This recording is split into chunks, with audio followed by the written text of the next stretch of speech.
Mbah, ini saya sudah mempersiapkan untuk persyaratannya, baik dari sesajennya, kemudian baik dari korbannya. Yang dimaksud korban ini adalah ayam cemani tersebut, Kang Odeng.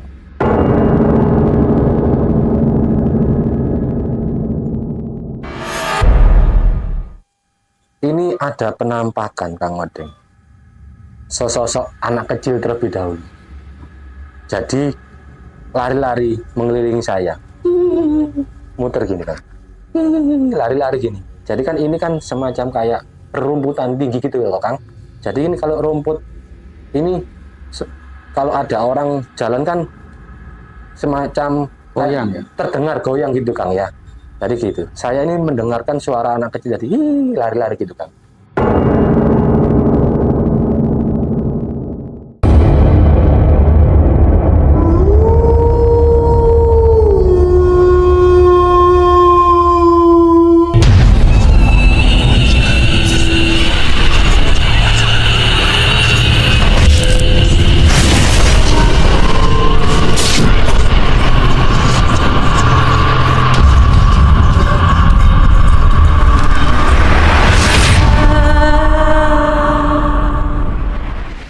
Sobat Ekspedisi Kang Odeng, kembali lagi dengan Mas Joni, narasumber kita yang pernah bercerita tempo dahulu, yang pernah bercerita di mana Mas Joni pernah melakukan pendohiran uang.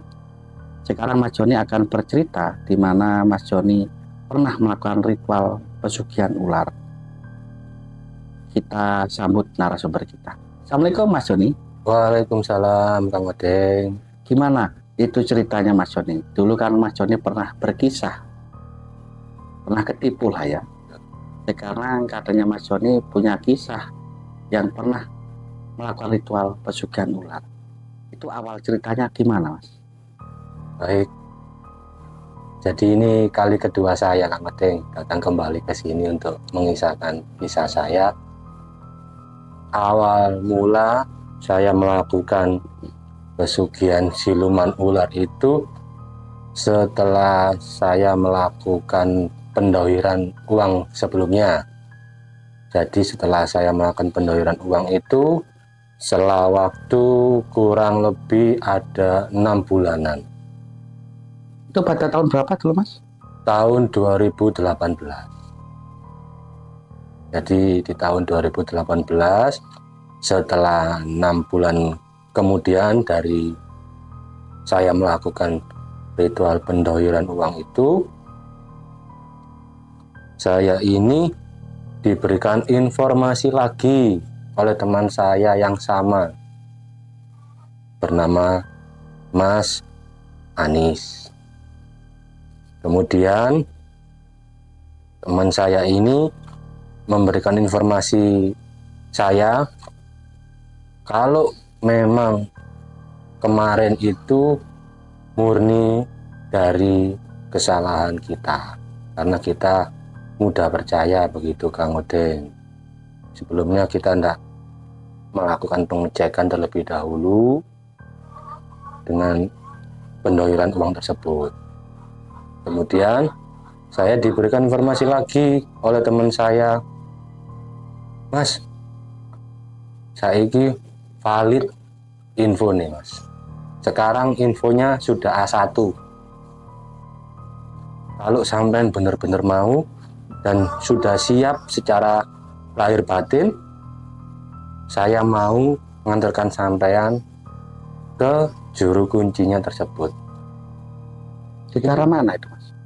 Di daerah Probolinggo, Kang Odeng. Probolinggo itu, Probolinggo bukan Jawa Tengah ya? Betul, di daerah Probolinggo, Jawa Tengahnya sana. Nama desanya. Oh, mana nama desanya? Nggih. Nama desanya Probolinggo, di daerah Jawa Tengah. Kemudian setelah saya ini melakukan pendohiran uang kemarin, kemudian saya diinfo lagi kalau memang benar-benar mau siap, saya kasih infonya, kita datang ke kuncennya tersebut. Oke lah, kalau memang benar-benar ini valid, sudah betul-betul bisa membantu, oke, saya mau. Selang beberapa lama, setelah saya konfirmasi sama teman saya ini, Mas Anis, diajaklah saya ke rumah kuncen tersebut. Kemudian saya ini sudah datang ke rumah kuncen tersebut, saya menyampaikan keluh kesah saya. Mbah, ini saya ini susahan. Saya ini lagi terhimpit.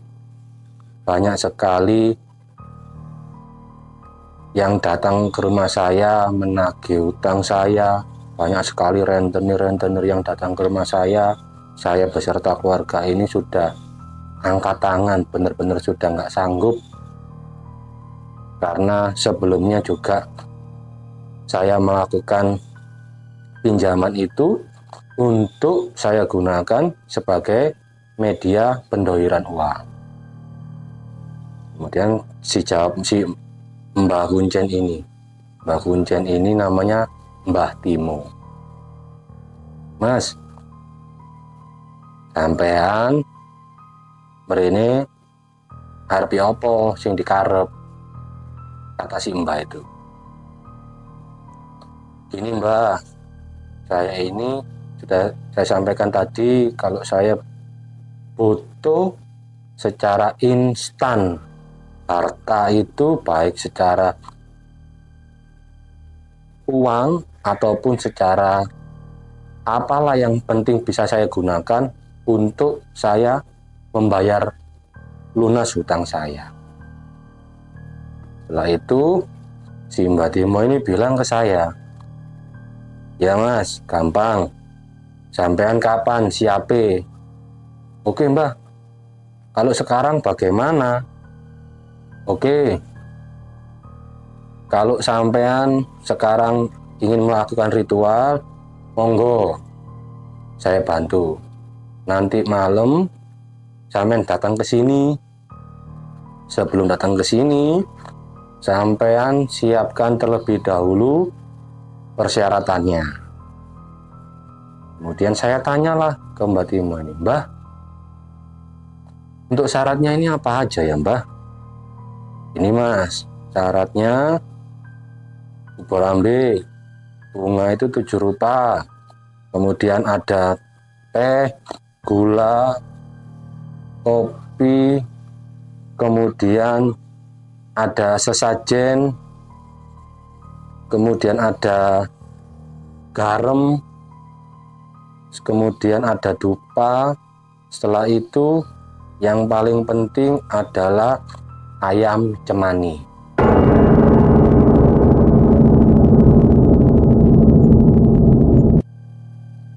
Duh, Mbah, kenapa harus pakai ayam cemani?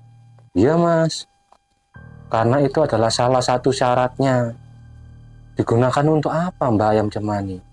Jadi gini Mas, nanti ayam cemaninya itu sampean potong di sana, sampean sembeli darahnya, sampean masukkan ke dalam wadah yang sudah saya siapkan. Itu Kang Odeng. Baiklah Mbah, nanti saya cari persyaratannya terlebih dahulu. Kalau memang sekiranya hari ini saya sudah bisa mendapatkan persyaratannya, nanti malam saya balik ke sini Mbah. Ya Mas, saya mencari dulu persyaratannya. Nanti kalau sekiranya sudah lengkap syaratnya, saya balik. Setelah itu saya pulang Kang Odeng. Saya carilah ayam cemani ini. Susahnya minta ampun Kang. Yang namanya saya cari ini, saya keliling-keliling pasar ini, susahnya minta ampun di daerah Jawa Tengah ya Kang. Kemudian tanpa disadari ini, saya sama temen ini berhenti di sebuah tempat makan. Di situ ada salah satu rumah yang ada latarnya begitu Kang Odeng. ada punya ayam cemani. Kemudian teman saya bilang, Mas, wong sing di omah iku duwe ayam cemani. Mosok? Iya, iku ayam iku nang pelataran. Coba sampean tembung.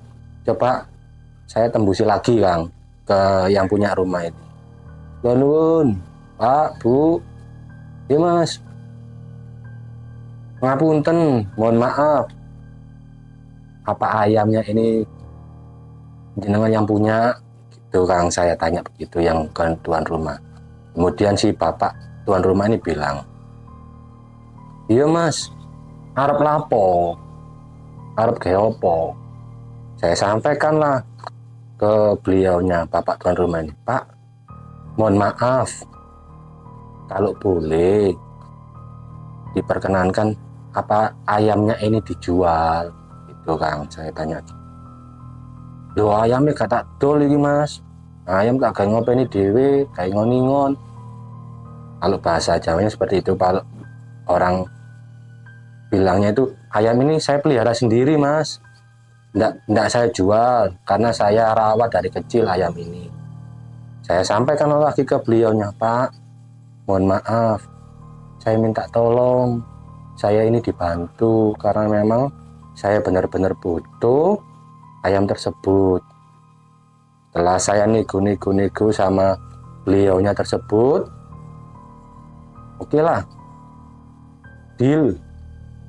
Kemudian bapak ini memberikan ayamnya ke saya dengan dijual, ya, Kang, yang penting ayamnya dijual ke saya.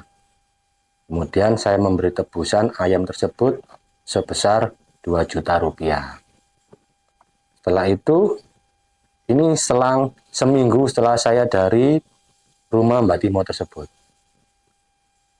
Setelah saya sudah mendapatkan ayam dan persyaratannya tadi, kembalilah saya ke rumah si Kuncen. Mbah, ini saya sudah mempersiapkan untuk persyaratannya, baik dari sesajennya, kemudian baik dari korbannya. Yang dimaksud korban ini adalah ayam cemani tersebut, Kang Moding.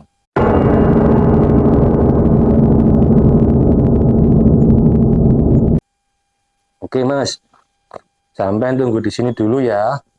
Nanti malam kita akan melakukan ritual di atas bukit.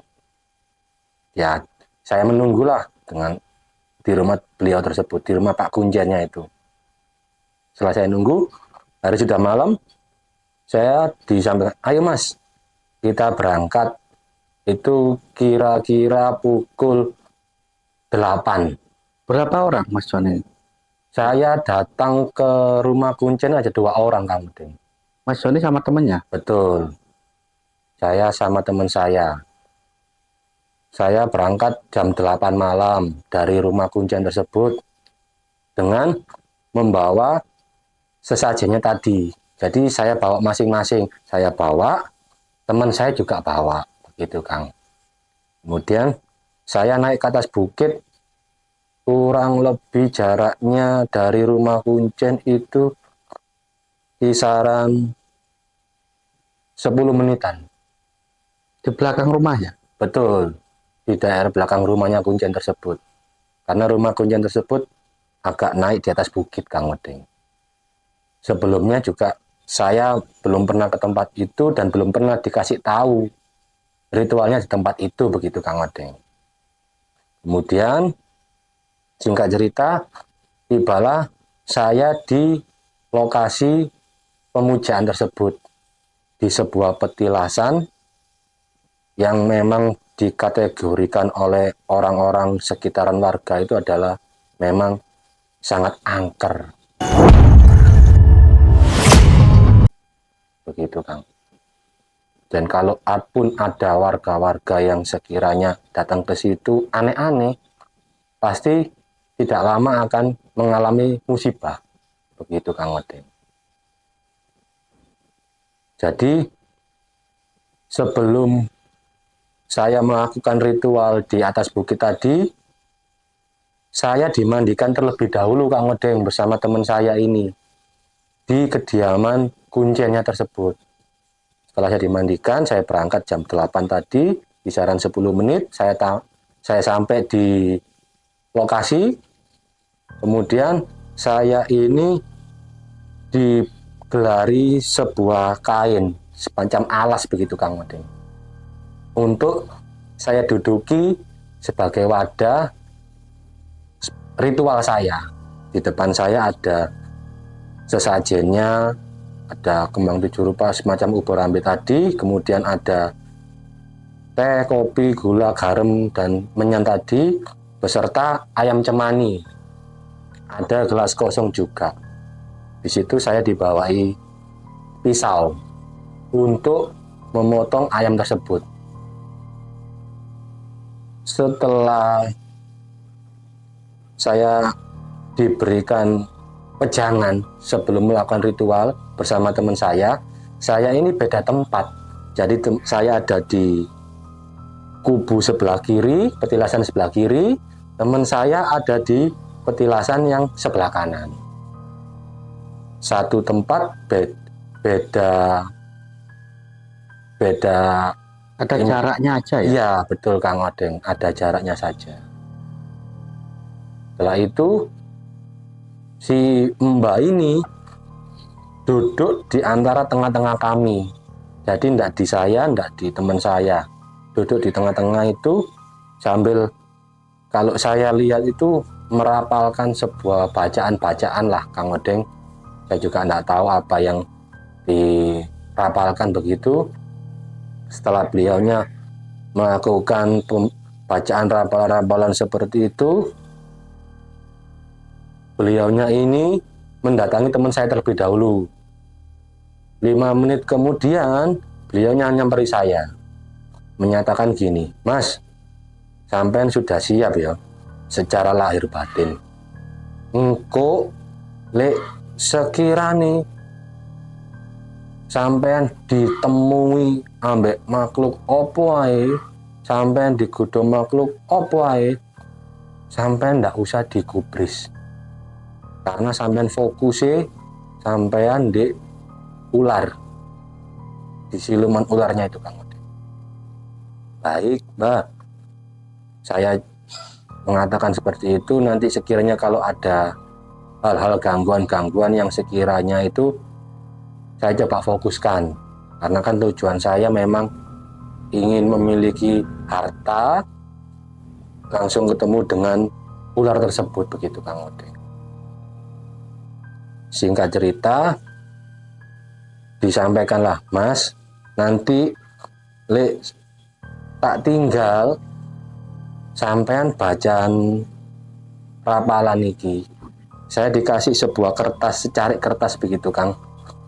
Rapalannya itu dalam bahasa Jawa ya Kang ya, rapalannya.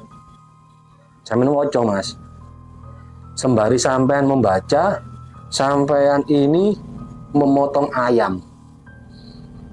Jadi saya ini motong ayam, kepala ayam itu, darahnya ini saya kasih gelas di bawahnya. Jadi untuk sesajinya juga syaratnya harus ada darah ayam cemani. Saya memotong ayam ini sembari saya merapalkan bacaan yang diberikan tadi sama mbaknya. Kemudian sampai darah terakhir ayam ini saya angkat gini kepalanya Kang Odeng. Saya belah gini kepalanya, sudah tidak ada tetesan terakhir darah. Kemudian saya taruh di depan ini.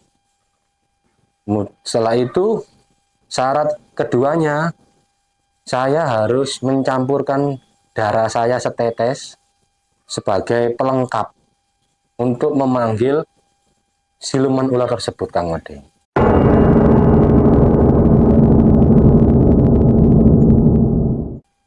Saya potonglah seiris jari-jari saya ini, saya teteskan gini, kemudian saya taruh ini darah ayam cemani tadi beserta dengan darah saya jadikan satu dengan sesajinya tadi, sambil saya duduk bersila, saya merapalkan mantra tadi yang diberikan kuncinya tersebut. Tepat jam 11 malam ini angin itu kenceng Kang Udin. Ini kan saya ada di halaman seperti apa ya, alas begitu Kang Udin. Karena kan di atas bukit memang suasananya pepohonan banyak alas begitu Kang Udin ya.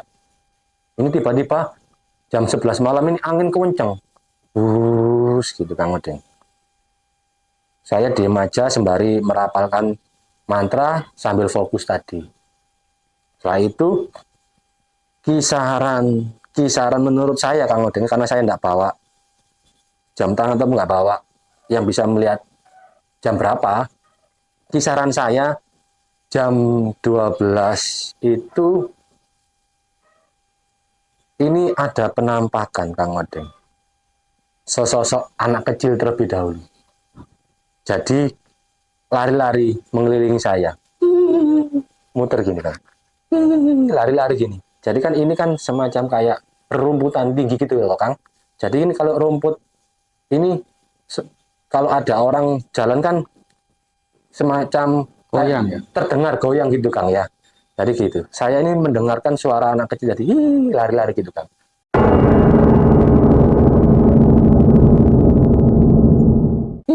Gitu. Setelah itu saya fokus sambil saya membacakan mantra. Saya fokus membacakan mantra. Kemudian anak ini hilang. Gantilah sesosok makhluk di ujung sebelah depan kanan saya ini, makhluk tinggi besar. Mohon maaf Kang Udin, kepalanya ini besar, badannya besar, tinggi besar. Matanya merah gini. Cuman samar, ndak memperlihatkan sepenuhnya begitu Kang. Jadi matanya menyala merah gini Kang. Menatap saya dengan tajam. Seakan-akan itu mau menerkam saya. Gini, melotot ke saya. Yang namanya saya Kang, ndak pernah bertemu langsung dengan makhluk-makhluk seperti itu. Kaki saya ini kaku Kang, merinding. Jadi mau lari juga ndak bisa, mau menggerakkan kaki juga ndak bisa. Saya tetap fokus seperti yang disampaikan sama kuncen tadi, fokus. Kalau sekiranya ada gangguan-gangguan, sampai ndak perlu takut. Sampai tetap fokus sama tujuannya sampean. Ini sembari makhluk ini muncul sambil menggeram. Gitu Kang. Sambil menatap ke saya sambil melotot gitu. Saya spontan. Saya melihat gini sambil dalam hati saya ini merasa ketakutan. Gini aku mati nang kene. Berarti aku wis bukan jodoh nih berarti. Dalam hati saya seperti itu Kang. Pokoknya aku niat apa sing jadi tujuanku, tatak, fokus gitu Kang. Dalam hati saya seperti itu. Tidak lama kemudian makhluk ini menghilang. Setelah makhluk ini menghilang, saya baca-baca rapalan lagi. Kemudian muncullah sosok lagi. Harimau. Sosok harimau itu tiba-tiba dari depan saya, tidak tahu dari mana arahnya Kang ya. Dari depan saya itu tiba-tiba dia itu berlari. Dia berlari mendekati saya. Mendekati saya itu berlari. Berhenti tepat di depan saya itu kira-kira jarak 5 meteran depan saya, pas di depan saya lurus dengan saya gini. Dia ini menggeram terus-terusan Kang, lama sekali menggeram. Seakan-akan itu kalau saya bilang mau menerkam. Jadi rasa takut kedua saya ini muncul lagi. Ini tadi makhluk seperti ini, sekarang harimau.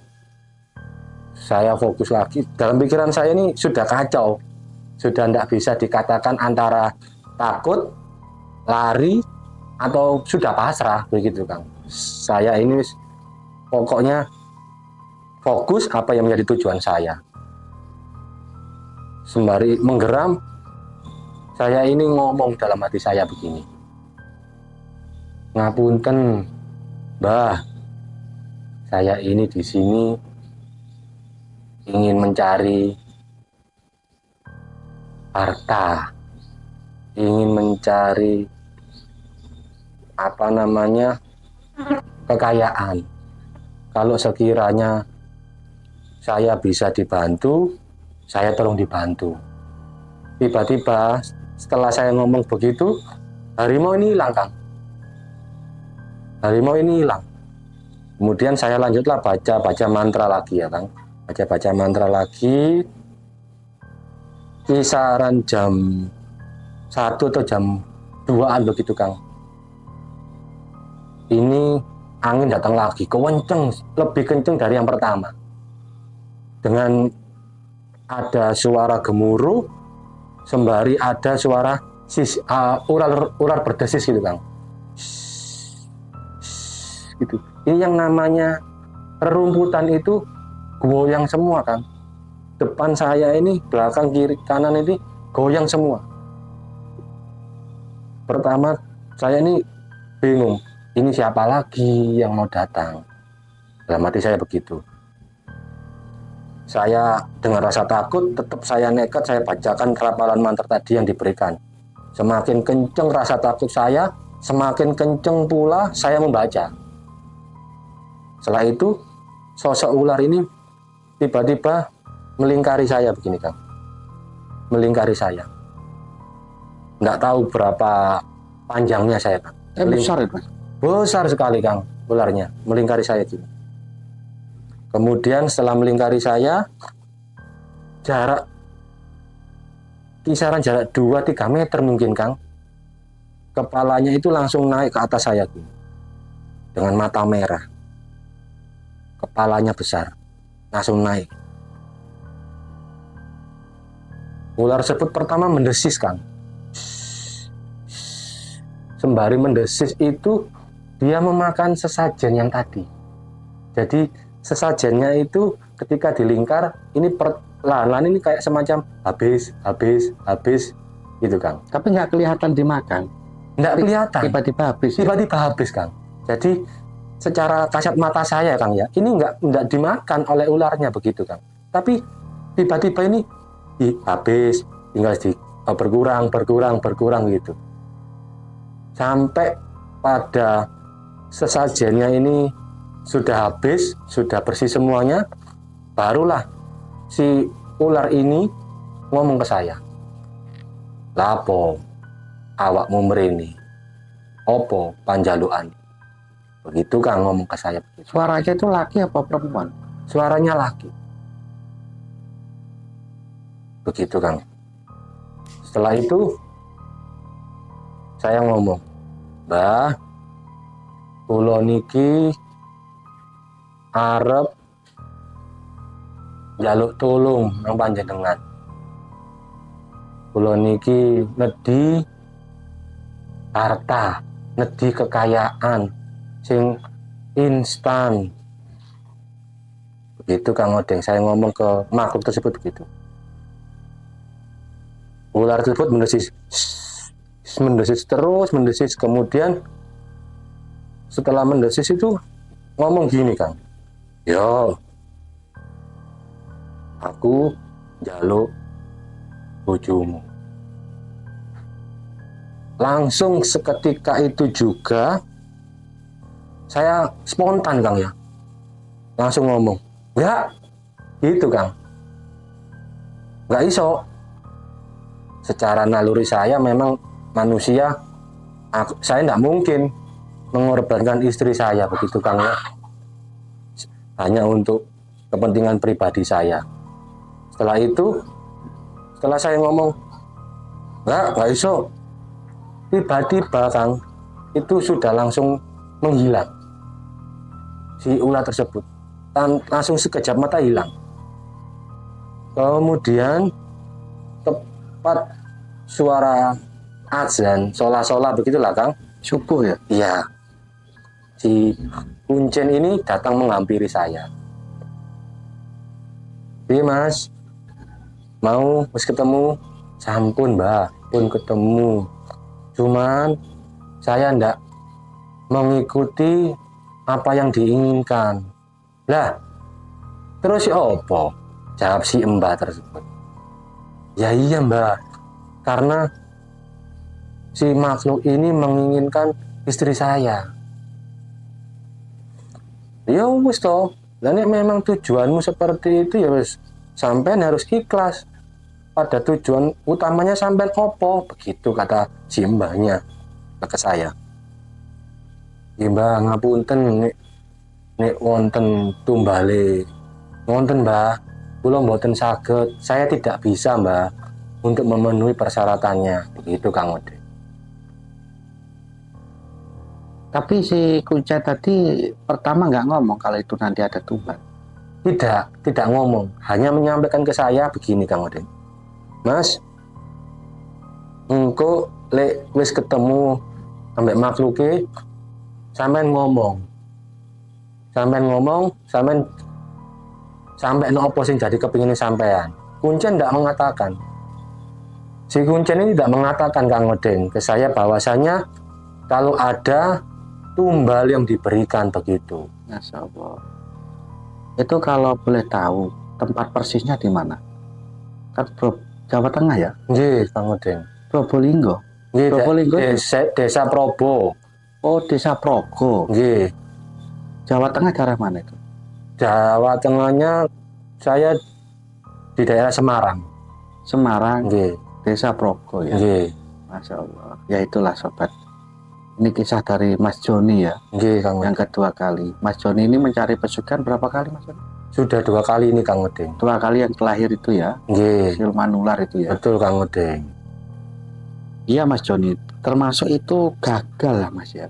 Karena gagalnya karena panjenengan nggak mau menumbalkan istrinya ya. Terus setelah itu apa ada efek? Terus teman panjenengan itu berhasil nggak? Kan itu panjenengan berdua kan ritual itu. Ya, baik Kang Odeng. Setelah saya melakukan ritual pemujaan ular tersebut, efek sampingnya ketika saya menolak itu imbasnya ke istri saya. Jadi setelah saya pulang dari kediaman Kuncen tersebut, setiap malam itu bukan hanya sehari-hari, bukan hanya bulanan, tapi tahunan Kang Odeng. Itu setiap malam pasti istri saya mengalami gangguan hal-hal gaib. Di dalam mimpi? Tidak Kang Odeng, secara nyata. Jadinya gangguannya gimana? Jadi begini Kang Odeng, setiap malam, setiap pukul 12 itu selalu ada yang pertama, pasti yang mengetok pintu. Ketok pintu, keras sekali pintu tersebut. Ketika dibuka oleh istri saya, itu tertampak sosok makhluk tinggi besar. Seperti itu yang diceritakan ke saya. Kemudian istri saya ini merasa takut, lari memanggil saya. Kemudian saya mendampingi istri saya melihat ke depan, ke halaman tersebut, tidak ada apa-apa. Saya tutuplah pintu tersebut. Setelah saya tutup pintu tersebut, saya kembalilah ke kamar tidur. Setelah saya tidur kembali, si istri ini diganggu kembali. Jendela itu digedor-gedor Kang Odeng. Digedor-gedor, dilihat sama istri saya, selambu itu dibuka, jendela dibuka Kang Odeng. Ada sosok tampak wanita. Katanya wanita itu wanita yang, mohon maaf ya Kang Odeng, rupanya itu tidak beraturan. Dia memakai gaun yang putih panjang tapi tidak beraturan mukanya. Kemudian itu yang kedua. Setiap malam berikutnya diganggu sosok makhluk siluman harimau. Jadi di depan pintu itu selalu pertama kali pasti diketok. Ketok, kemudian dibukalah istri saya, pintunya itu nampak sosok harimau di halaman. Sembari takut kembali, manggil saya kembali untuk memastikan bahwasanya si makhluk gaib itu masih ada atau tidak di halaman tersebut, Kang Odeng. Kemudian ditutuplah pintu sama saya. Berulang kembali seperti itu, Kang Odeng. Jadi sosok-sosok yang pernah saya lihat ketika saya ritual itu muncul dan datang ke rumah saya. Istilahkan begini, entah itu menagih janji, sedangkan saya sendiri tidak pernah mengiyakan ritual tersebut, karena pikir saya nggak mungkin menumbalkan istri saya tersebut, Kang Odeng, begitu. Itu sampai kejadian berapa bulan, Kak? Itu kurang lebih ada 2 tahunan, Kang Odeng. 2 tahun. Nggih. Terus bisa terlepas dari situ gimana? Jadi bisa terlepas dari situ ketika saya pindah rumah. Pindah rumah. Betul, Kang Odeng. Terus kan itu panjenengan ritual berdua ya sama temennya. Betul, Kang. Terus si temennya itu gimana? Jadi setelah teman saya ini ritual bersama saya, teman saya ini berhasil, sukses betul-betul. Kalau saya bilang seorang yang tajir begitu, Kang Odeng. Jadi yang ketika awal tidak ada apa-apa, ketika melakukan ritual bersama saya, ini beliaunya ini sudah langsung sukses, sudah langsung naik derajatnya begitu, Kang Odeng.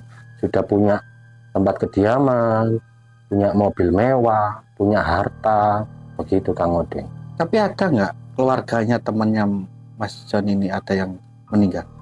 Kalau keluarganya sendiri tidak ada yang meninggal, Kang Odeng. Tetapi begini, Kang Odeng, terakhir saya ketika berjumpa dengan teman saya ini, dia ini menunjukkan harta kekayaannya. Nggak tahu apa yang diperjanjikan dengan makhluk gaibnya, saya nggak tahu juga. Sedangkan keberhasilannya ini juga bagi saya membawa malapetaka. Gimana itu, Mas, malapetakanya? Jadi ketika teman saya ini sudah berhasil sukses, pastinya kan ada syarat-syarat yang tidak boleh dilanggar atau pantangan begitu, Kang Odeng ya. Saya juga kurang tahu pantangan-pantangan apa yang dilanggar oleh beliaunya ini begitu, Kang Odeng. Sehingga ketika beliaunya ini sudah sukses dan melanggar pantangan-pantangan tersebut yang disampaikan ketika ritual tersebut, malam katakan saat ini begitu, Kang Odeng ya, saat ini saya silaturahmi ke kediaman teman saya begitu kan. Beliaunya itu masih sehat bugar, tapi malam itu saya dikabari oleh pihak keluarganya bahwasanya beliaunya sudah tidak ada. Innalillah. Itu jaraknya berapa tahun setelah sudah sukses, setelah ritual itu meninggalnya? Setelah sukses tersebut, beliaunya ini jarak 2 tahun. Cuma 2 tahun? 2 tahun, Kang Odeng. Jadi pas panjenengan sudah pindah rumah lah ya? Betul. Panjenengan sudah nggak diganggu, terus temannya panjenengan meninggal? Setelah itu, Kang Odeng. Tapi sudah menikmati harta kekayaan? Betul, Kang Odeng. Masya Allah. Ya setiap ritual namanya pesugihan, yang barang instan itu pasti ada. Ya kita aja minta harta, masa dia nggak boleh minta apa-apa sama kita kan? Betul, ya Kang lucu, Odeng. Pasti ada risikonya lah. Ya itulah sobat, untuk pelajaran kita. Ya terima kasih Mas Joni atas waktunya yang kedua kali ini. Saya sendiri Kang Odeng ucapan banyak terima kasih sudah mau menceritakan di channel kita. Ya, assalamualaikum warahmatullahi wabarakatuh. Waalaikumsalam warahmatullahi wabarakatuh.